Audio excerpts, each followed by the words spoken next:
today's conversation, we're going to be myth-busting on the subject of ethics, yours, your businesses, and societal's expectations. There are policies on ethics, and then there is what you believe and the morals that you live by. Joining me is Craig Lardner. He's a fellow of the Institute of Procurement and Supply, and he's a former board member and president of our institute. Consultant, and he's a passionate ambassador for the profession. Welcome, Craig. Thank you, Sharon. At the Chartered Institute of Procurement and Supply, we believe that people, profit and planet are important issues for our community, our customers, our shareholders, suppliers and employees. At the heart of this is behaving ethically. Ethical behaviour should be deeply embedded through an organisation with everybody working responsibly together. Of course, it's about reputation, but it also makes good business sense. In this session, we will explore the myths and truths about our ethics in procurement and in business. We will discuss if ethics actually matters. Perhaps it doesn't matter at all.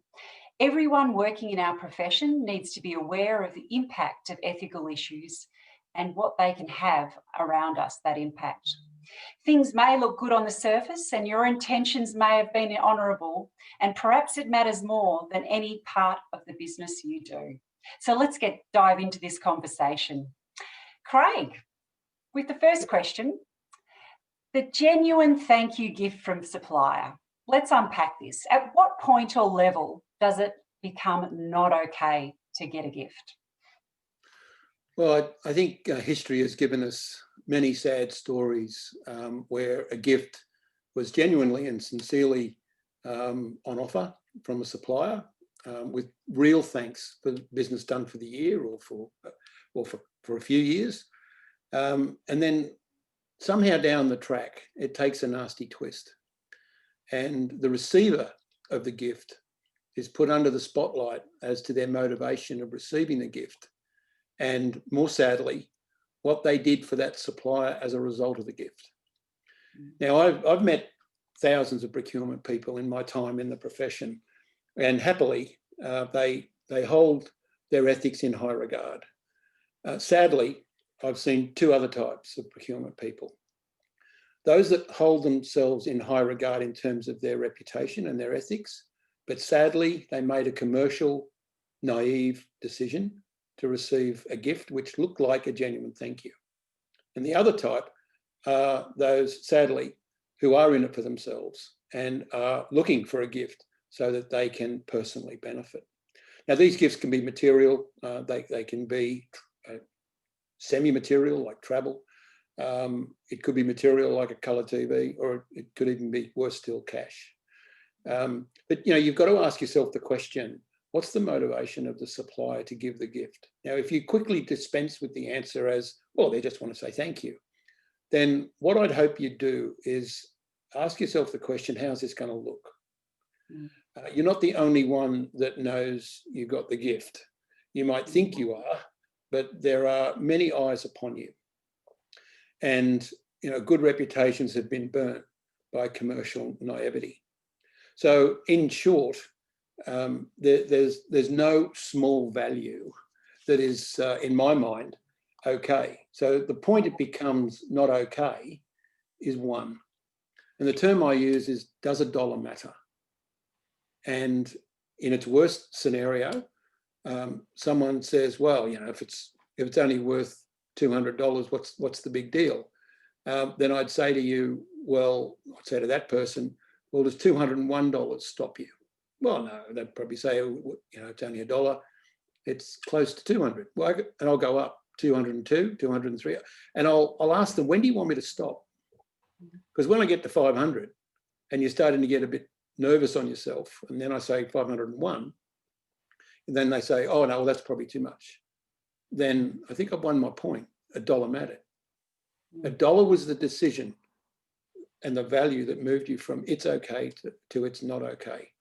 And if you think that you're not affected by that, giving favoritism to the supplier, which is one of the things they would be seeking, then even if that was true, it would be a lot like saying, well, I'm superhuman. And there is a subconscious that you don't recognise you're under when you are, in the fullness of time, playing some favouritism in someone's direction. So there is no place in my mind where it becomes okay in terms of a value, and a dollar does matter. Yeah, absolutely. Let's turn our attention to policy, ethical policies within a business versus, I suppose, your own moral compass, your own ethical policy. Let's talk that through.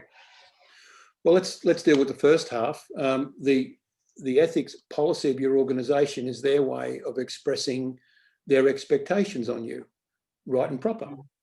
And of course, that can be in the full spectrum, from we accept nothing through to we accept under $100, or we accept under 250, but it's got to go into a gift register, or we accept under 500, but we give it away to charity. There's many variables on that scale, but the policy is the organisation's message about what's expected. My question for you as an individual is, well, what's your policy on you? Where's your moral compass? Let's just say it's in a good place. Let's say that you have no intention to be swayed by a supplier to receive a colour TV or some gratuity for doing the job you're paid to do. But at the end of the day, if you're left with an unconscious and subconscious owing to a supplier, you may not be in personal control of some of the decisions you're making.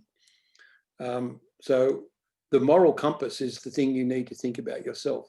And by the way, there's nothing more private than you having a think about where you stand on ethics. This is a conversation you have with yourself, and a decision you make singularly by yourself. It's rarely a subject that someone would openly talk about because they don't consider themselves exposed to poor ethics, and most are not.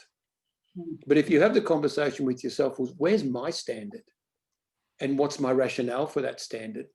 That's actually something, in my mind, much more important because it's more personal than the written document from the organisation stating its expectations. Absolutely.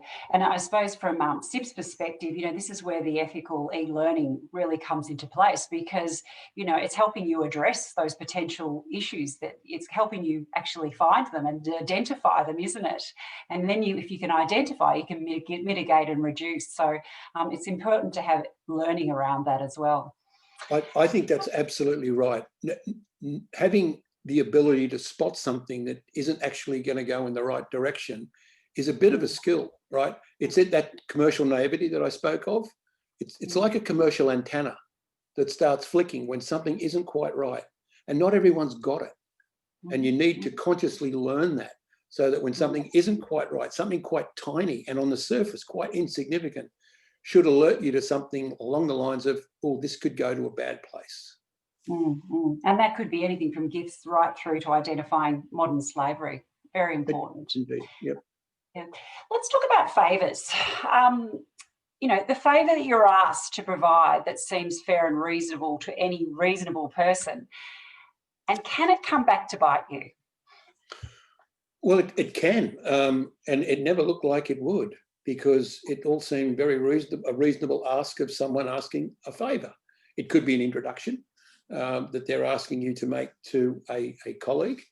And you'd have to say, well, why aren't you going through the usual channels? Why are you diverting sideways and taking a detour to get an introduction through me, right? And that's that commercial antenna could start to flick. But that favour that you've done for someone, which on the surface looked quite innocent and benign, what happens next is when they use that favour, take an introduction, what they then do could be quite unscrupulous. And when that is discovered and investigated, the audit trail leads back to you, because you actually started it inadvertently, not meaning to start anything that would end bad. But the person you did that commercial favour for has misused the good intended thing you did for them.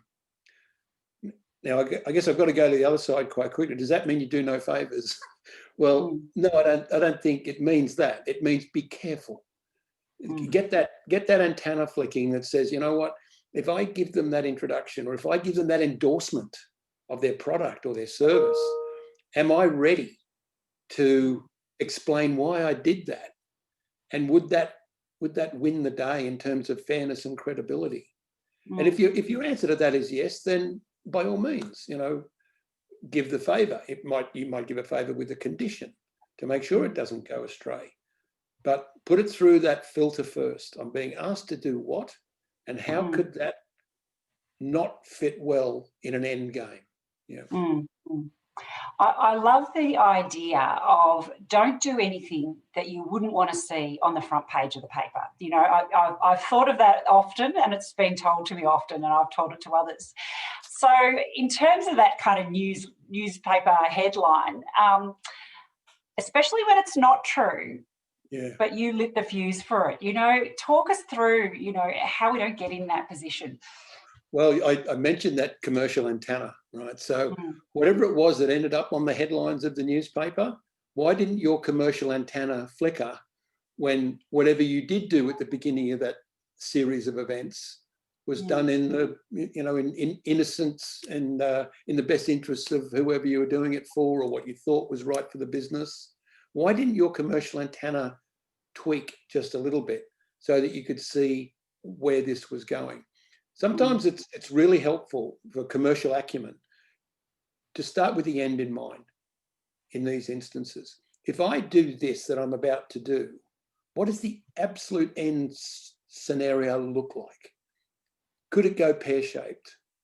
And what would that look like on the front page of tomorrow morning's newspaper? That will usually alert you to being cautious and careful about that very first initial step, which 10 steps later, in the hands of other people, has turned bad. Equals headline. Right. The other thing is, remember, headlines aren't written to be true. They're written to create an image. Now, some might be true, right? But the way a headline can be written is to sell the newspaper, not unfortunately the essence of the truth of the story behind the headline. How many times have we seen the headline unpicked by authorities and the headline found to be an exaggeration, right? In defense of the journalist, maybe not a lie, but not entirely what was said or done and why it was said or done. So the headline will never do you any favour. They're not meant to be so. In fact, most of what you do that is good in your job won't generate a headline. It would have to be exceptionally good to actually generate a headline. You do one small thing that turned bad and it's headline material. Sure. Just really briefly, what sort of circumstance can I actually receive a gift? My default position is I never wish to receive a gift. I will send them back with a nice little note that a thank you is enough. And those few words encapsulate an important message for whoever was trying to send the gift. But of course, there are parts of the world where the culture and the sincerity of receiving an international visitor is very profound to them, to the party in the other country. And they will offer a gift as welcome to their country. And it's done with all sincerity. The way I manage those circumstances is because I know where that culture is strong, and there are parts of Asia, parts of Southwest Asia, where that is a natural way to receive a colleague or a peer from another country. I will take a gift. So there's two things. It becomes one for one. So I've reciprocated. I'm not personally benefiting if someone wanted to be a cynic, but also it's a business gift. It's a business book, or the story of New Zealand and its beautiful countryside, its geography, the story of Australian flora and fauna. Or a business book about negotiating, or opening small business. It could be anything like that, but it's sort of business. It's benign. It's not something that someone would look at and go, well, that's worth thousands of dollars and it's very personal. No, I make them benign. So those two things together help me deal with the cultural sensitivity that is a real and present natural phenomenon in some countries. All the rest, never received. Thank you, Craig. You know, clearly in this short time that we've had together, you've demonstrated the absolute importance that procurement and supply professionals need to place on ethics. So thank you for that. I encourage people listening to have a look at CIPS website for our CIPS ethical e-learning test, which really helps people understand and identify and then obviously mitigate potential risks from an ethics point of view. Thank you.